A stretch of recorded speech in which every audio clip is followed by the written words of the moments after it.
How can we make an art career work in these hard economic times? I know it's really hard for a lot of us, and I had a really, sad conversation with a local artist recently who's been running her own gallery for around a year now. She's also incorporated other artists and gift lines.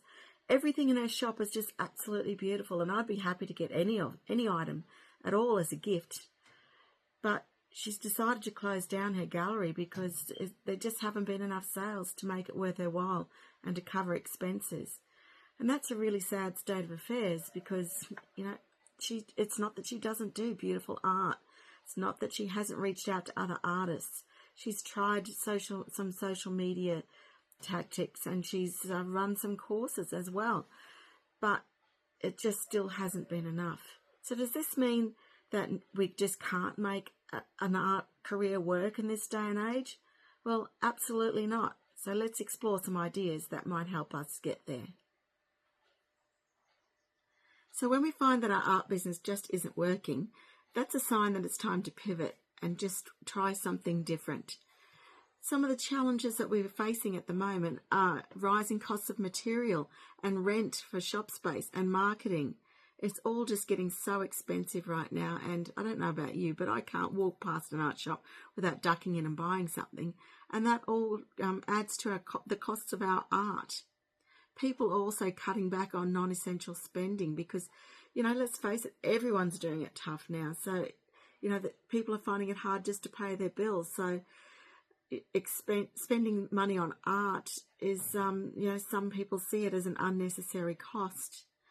Also, we've got so much increased competition online and out there just in the hard market, in shops and things. Increased competition online. It's so difficult out there. There are thousands and thousands of artists, so it's so hard to stand out. And the social media algorithms just make it harder and harder to be seen at all, to be noticed and to stand out in the crowd. So, which social media platform should you go with? And there's so many different changes on all of them, and they all work differently. So what can we do to help ourselves to be successful? This friend of mine, she's just worked so hard, and she's tried all sorts of things. Oh, this is a little plug too. She made this tunic out of upcycled retro t-shirt. So happy little Vegemite, and yep, it's just so cute, and I just love it. It makes me feel very girly. So thus the little pigtails today. But she's just tried so hard, and it's just sad to see her business not working out. But she's going to keep trying, just in a different way, and that's what I recommend as well. Just pivot and try something else that might work.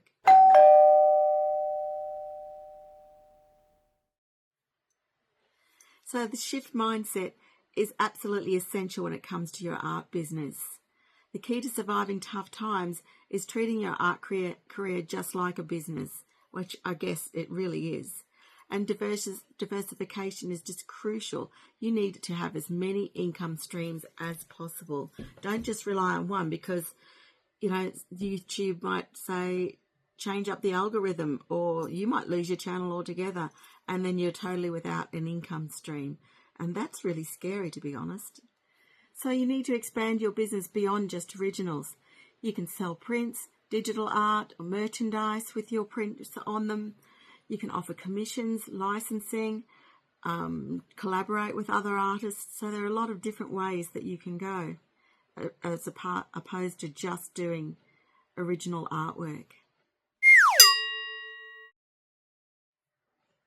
For a successful art career, you need to go where the buyers are, and that might not be just walking into your shop.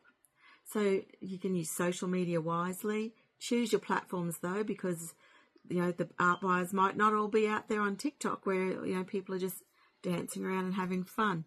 That might not be where the art buyers are. But maybe for your style of art, maybe that is where they are. So you need to decide where your ideal buyers are.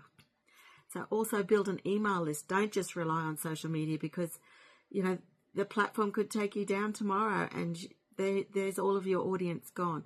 So it's important to build that email list. And also explore sites like Etsy, make your own website, and even try local markets. Local markets might be the place to have new people to see your art that may not be on your social media platforms. So the list is endless. You just need to see what's right for you. You could also offer art-related services, such as teaching in person or online courses, and even on Patreon, you could have exclusive material for those who subscribe to your channel.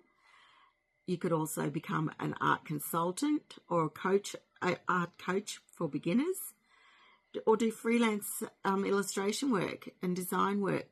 Maybe you could petition a local business to do a mural on their wall. There are lots of different ways to expand your art practice. Rethink pricing. You could create options for different budgets. You could also offer payment plans like the old-fashioned lay-by, where people put down a deposit and pay off their artwork, but make sure they don't get the artwork until it's paid for. Rule number 1, no art until it's paid for. Okay, you could also make your personal brand, build your personal brand by making, letting people know what the stories behind your art is, because it's one thing seeing art and knowing that you like it, but it's another thing knowing what the story and the inspiration was behind the art to get you emotionally involved. So that's a good way to encourage people to invest in your artwork. So going back to that friend of mine, the local artist, so she's decided not to just rely on that foot traffic coming into her shop, where she has some massive expenses and outlays that, it's just not paying for itself. So she's decided to build a bigger online presence, offer some art workshops as well. And I gave her a few ideas about some events that are coming up that she may be able to get some good sales from, because she's just got the best artwork in her shop. It's just, everything's just so beautiful. So if you live in Warwick, Queensland, where I'm from, please, and you probably know who I'm talking about, so please go in and support her. And anyone would be happy to receive any one of those artworks as a gift, or maybe you want to spoil yourself or buy something beautiful for your home. So do go in and see her if you know who I'm talking about. I don't want to name her here because I don't have permission to do that. But, I think it's important that us artists support each other, because, we're all in it to win it, but not at the expense of each other. I think it's all about building each other up and having admiration for those people who are willing to just stick at it and try different things and give it their all, give it their best.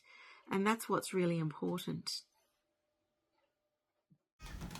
I did talk to Julie yesterday, so go in and see her at Gallery 61 at 145 Palmerin Street, Warwick. So what's been your biggest challenge as an artist lately? Put it in the comments below. I'd love to see what's been happening in your art world, and I'd love to help where I can. If you've got any advice for other people, also drop that in. And if you've enjoyed this content, please like and subscribe. It really helps to get my channel started and going. We want to keep each other thriving as artists, and we all want to be happy little Vegemites. If you're not Australian, you might not know what that means, but it's a very classic Australian saying. And and all the best to you, and keep smiling and be a happy little Vegemite. Bye for now. See you next time.